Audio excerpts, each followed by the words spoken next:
Fala, tropinha. Mano, ó, vim trazer um vídeo aqui de um bug, né? Não bug, né? Só esse carro daqui de dentro da lá pra ir tremer, né? Sem ser aqui. Mas primeiro, mano, ó, já vai chegando, inscreve no canal, deixa aquele likezão aí, mano, pra fortalecer. E também avisando que não vai ter muito vídeo frequentemente, né? Vai ter, acho que 2 vídeos por semana ou só um vídeo por semana, nas quintas, tá bom? E talvez eu possa na sexta também, mas provavelmente vai ser só um vídeo por semana na segunda, tá bom? Ó, mas bora baixar aqui bug aqui, né? O bug tá insano. Ó, primeiro você tem que pegar esse carro aqui, né? O kart. Tentar levar ele aqui, ó. Tu vai fazer esse bug aqui, ó. Pedir pra uma amiga aqui, né? Tentar aqui mostrar pra vocês. Ó, se não conseguir que eu vou cortar aqui, aí eu vou tentar botar esse carro aqui, ó. Já. Mas vocês viram, ó. Desde aqui, ó. Ele quase conseguiu, só que ele passou, ó. Tá vendo? Entenderam? Ó, eu vou pegar aí cortar o vídeo aqui, ó. Eu vou voltar no que eu consigo botar o carro aqui, eu mostro pra vocês, beleza? Voltei, tropinha. Aqui, ó. Você pega, bota o carro bem aqui em cima, aqui, ó. Pera, vamos ajeitar o carro, ajeitar. Mas você tem que ter um amigo, hein, pra fazer esse puto certinho. Pronto, deixa o carro em pé.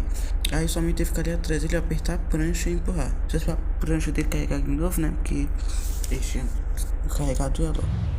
Ó, ele ativou. Aí você vai acelerando. Pode ficar acelerando não. Você para aqui. Aí deita aquela resina pra entrar lá embaixo. Você sobe. Aí fica aqui. E sobe. Aí vai. Seu dois tem que vir de novo aqui, né? Ó. Eu vou fazer de novo aqui o bug, ó. Ele deixa a prancha mais uma vez. Pra carregar de novo a prancha dele, ele ativa aí, ó. Ativou, saiu. Caramba, muito fácil. Olha esse aqui, ó. Esse aqui é fácil, né? Só depois de prender o carro. Caramba, prendi o carro, mano. Ah, vai ser, né? Mas entendeu, né? Deixa eu cortar aqui, sair daqui eu volto. Aí, tropinha, tamo aqui já entrando aqui, ó. É só você ficar normal, ó. Mano, é muito bom esse carro aqui na moral. Não descobri nenhum bug ainda, né? Pra fazer com esse carro. Aqui, né? Não sei só andar com ele aqui, ó. Ó. Não tem mais aquele carro de turbo, né? Mas esse carro aqui é muito bom, na moral. Ó, faz assim, mano. Você tem que ter um amigo, né? Não tem como ver sozinho. Se for ver sozinho, você é um mito. Vai tirar aquele carro lá, porque esse carro não tem roda, né? Aí fica aqui só andando de boa, fazendo desafio, alguma coisa aqui, né? Seus amigos brincando tranquilamente. Vou bater aqui, tá? Dele, a FB jogar um tá, né? É isso, mano, um jogo, beleza?